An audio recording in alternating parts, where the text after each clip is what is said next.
Hello viewers, welcome back my channel.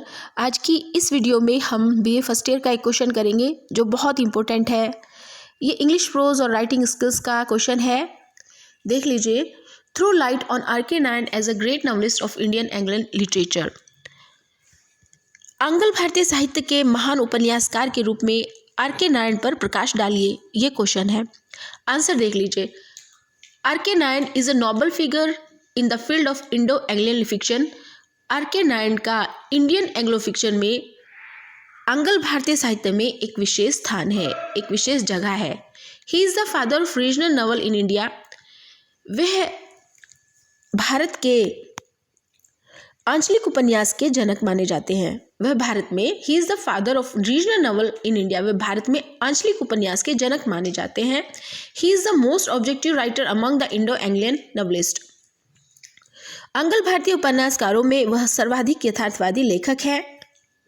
The objectivity is reflected in the approach to his subject matter. उनके कथनक में इस यथार्थवादी रूप को देखा जा सकता है। His novels give a picture of life without producing dramatic effects. उनके जो नॉवेल्स हैं वो लाइफ की एक इस तरह की पिक्चर दिखाते हैं, इस तरह से शो करते हैं, इस तरह का चित्रण करते हैं जो बिल्कुल रियल होता है।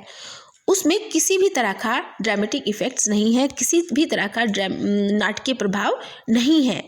रियलिटी शो होती है इनके नॉवेल्स में, आर.के. नारायण के नॉवेल्स में।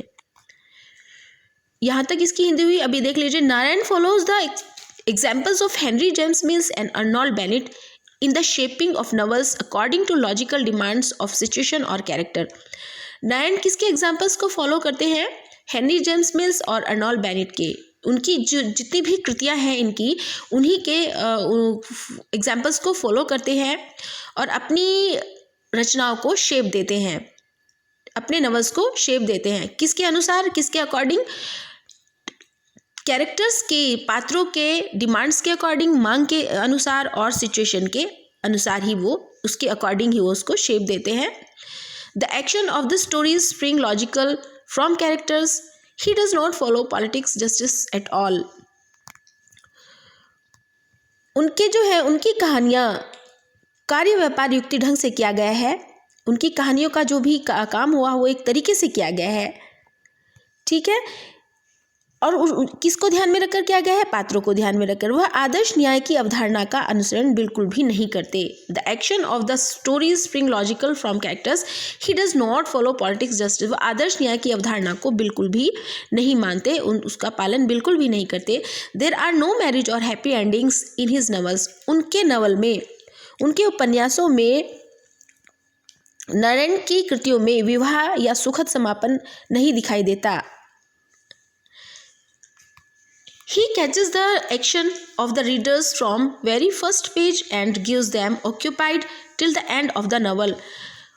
जब जो पढ़ने वाले लोग होते हैं, जो उनके नॉवेल्स को पढ़ते हैं, वो पहले ही नारायण जो है पढ़ने वाले लोगों के ध्यान को अट्रैक्ट करते हैं। नारायण के नॉवल जो होते हैं, नारायण जो है राइटर, उनके नॉवल जो है वो जो भी जितने भी पढ़ने वाले लोग होते हैं उनके ध्यान को अपनी तरफ अट्रैक्ट कर लेते हैं और फर्स्ट पेज से ही अट्रैक्ट कर लेते हैं और लास्ट तक वो बना रहता है attraction.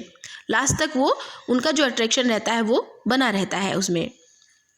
नारायण्स characters are all middle class, neither too high nor too low. Narayan के जितने भी कैरेक्टर्स हैं, जितने भी पात्र हैं, वो मिडिल क्लास के हैं, ना तो वो लो क्लास के हैं ना हाई क्लास के हैं।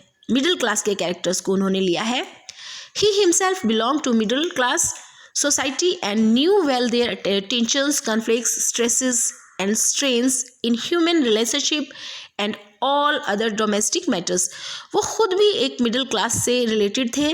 वो खुद भी एक आर.के. नारायण जो थे वो खुद भी एक मिडिल क्लास थे। इसलिए उन्हें सब पता था कि एक ह्यूमन लाइफ में, मानव जाति में कितने सारे स्ट्रेसेस होते हैं, टेंशन्स होती हैं, रिलेशनशिप में कितनी सारी प्रॉब्लम्स होती हैं। जो डोमेस्टिक प्रॉब्लम्स, जितने भी डोमेस्टिक मैटर्स होते हैं वो उनसे अच्छी तरह से परिचित थे, अच्छी तरह से वो जानते थे, क्योंकि वो खुद भी एक मिडिल क्लास के थे। Since he had his own experience of the life a particular area and also had experience stresses to strain. वो इसीलिए उनका जो ये एक्सपीरियंस है उनकी रचनाओं में दिखाई देता है। उनका अपना एक्सपीरियंस एक पर्टिकुलर एरिया में उनको इस तरह का एक्सपीरियंस है, मतलब इस तरह का जो भी कहानियाँ हैं ना, जितनी भी उन्होंने नाटक लिखे हैं उनका एक्सपीरियंस उसमें दिखाई देता है। जो उनका के पास एक्सपीरियंस था मिडिल क्लास जीने का, वो उनके नाटकों में दिखाई देता है और उसी को उसमें लाते भी हैं। He feels himself fully competent to, ये 2 बार टू आ गया है, एक टू है ये, portray that life in his novels. उनके जो नॉवेल्स हैं ही फील्स, वो पूरा ही फील्स हिमसेल्फ फुली कॉम्पिटेंट, इसलिए वे अपने उपन्यासों में इनको वास्तविकता के रूप में चित्रित कर सकते हैं।